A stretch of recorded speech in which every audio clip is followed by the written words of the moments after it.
बच्चों, आज की हमारी कहानी का शीर्षक है आत्मा पर चोट। एक बच्चा था जो बहुत ही शॉर्ट टेम्पर था। हर समय उसको इतनी जल्दी गुस्सा आ जाती थी कि सब लोग परेशान हो जाते थे उसके घर में। और गुस्से में तो जिसको भी गुस्सा आती है उसको कुछ पता नहीं चलता कि वो क्या बोल रहा है। तो गुस्से में वो किसी को भी कुछ भी कह देता था और हर रोज़ गुस्सा करता था, सामान तोड़ देता था, अपनी चीज़ें फेंक देता था और हर गुस्से में ही रहता था हमेशा। उसके पिताजी बहुत परेशान थे, तो उन्होंने एक बार एक उपाय सोचा और तो उसको एक थैली में बहुत सारे कीले ला कर के दी और एक हथौड़ी ला के दी और उस बच्चे से कहा कि बेटा, जब तुम्हें गुस्सा आए तो तुम एक कील ले जा कर के बाहर जो फेंस लगी हुई है उसमें लगा के आ जाया करो। तो वो ऐसा ही करने लगा। तो जब वो कील लगाने चला जाता था तो थोड़ा सा गुस्सा कम हो जाता था, क्योंकि उसका ध्यान बढ़ जाता था। तो इस तरह से जब वो रोज़ गुस्सा करता था, रोज़ बाहर जा कर के एक कील लगा के आ जाता था, तो एक दिन उसने देखा कि कम से कम 35-36 कीलें उसमें लग गई हैं। और उसके साथ ही उसने ये भी देखा कि उसका थोड़ा सा स्वभाव में अंतर आ रहा है और थोड़ा सा गुस्सा भी कम हो रहा है। तो उसने एक दिन अपने पिताजी से बताया कि मेरा थोड़ा सा गुस्सा कम हो रहा है और मैं अपने आप को अब कंट्रोल कर पा रहा हूँ। तो पिताजी ने कहा, ये तो बहुत अच्छी बात है और जब तक तुमको ऐसी गुस्सा आती रहे तुम इसमें एक कील लगाते रहो।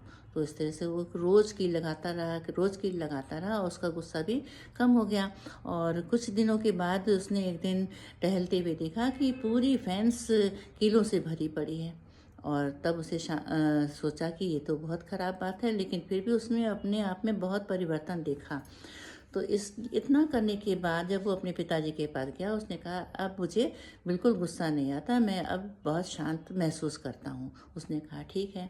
तो पिताजी अब उसको हाथ पकड़ा और उसको बाहर लेकर के गए। कहते, बेटा, जो तुमने जितनी कीलें इसमें लगाई हैं इनको सबको निकाल दो, देखने में अच्छी नहीं लग रही हैं। तो उसने सबको निकाल के उस थैली में डाल दिया।